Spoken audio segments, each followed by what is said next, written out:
मथुरा में प्रभारी मंत्री एवं बेसिक शिक्षा मंत्री संदीप सिंह ने केंद्र में प्रधानमंत्री नरेंद्र मोदी के 12 वर्ष पूरे होने पर सरकार की उपलब्धियों का उल्लेख करते हुए विपक्ष के आरोपों का जवाब दिया।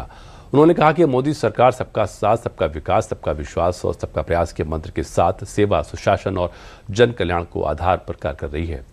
शंकराचार्य अविमुक्तेश्वरानंद और कांग्रेस प्रदेश अध्यक्ष अजय राय के बयानों पर प्रतिक्रिया देते हुए संदीप सिंह ने कहा कि प्रदेश में कानून का राज है और अपराधियों पर लगातार कार्रवाई हो रही है। उन्होंने कहा कि 2027 में जनता फिर योगी आदित्यनाथ के नेतृत्व पर भरोसा जताएगी।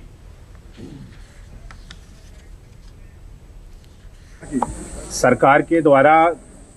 केंद्र में जब से भारतीय जनता पार्टी की सरकार बनी है,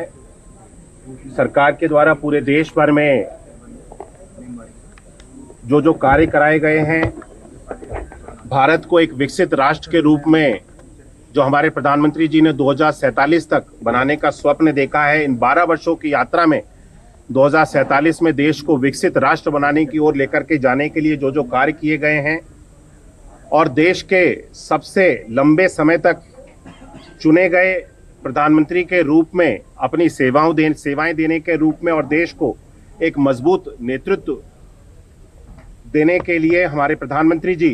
जिन्होंने इस देश में अभी तक सबसे लंबे समय तक प्रधानमंत्री रहने का रिकॉर्ड हासिल किया है,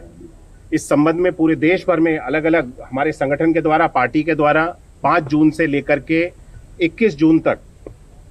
कार्यक्रमों को अलग अलग जगहों पर आयोजित किया जा रहा है, जिसके माध्यम से हम गांव-गांव तक, घर-घर तक, हर एक व्यक्ति तक हमारा संगठन, हमारी पार्टी सरकार की योजनाओं को लेकर के जाएगी और उन तक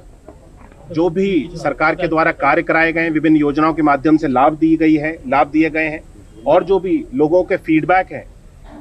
ग्राम चौपालों के माध्यम से विभिन्न तरह के अलग अलग आयोजित किए जाएंगे, जहां पे रात्रि विश्राम भी गांव में होगा, रात्रि निवास भी जो लोग जाएंगे, जनप्रतिनिधि जाएंगे, अधिकारी जाएंगे, जो भी लोग नेता लोग जाएंगे, पार्टी के कार्यकर्ता लोग जाएंगे, उस गांव में रात्रि चौपाल के बाद में वहां विश्राम भी करेंगे। रात्रि विश्राम के माध्यम से गांव के लोगों से वार्ता करेंगे, चीजों को जानेंगे, समझेंगे। इस तरह का एक बहुत ही जमीनी स्तर तक कार्यक्रम आयोजित किया गया है पार्टी के द्वारा, संगठन के द्वारा, जिसको पूर्ण किया जाएगा।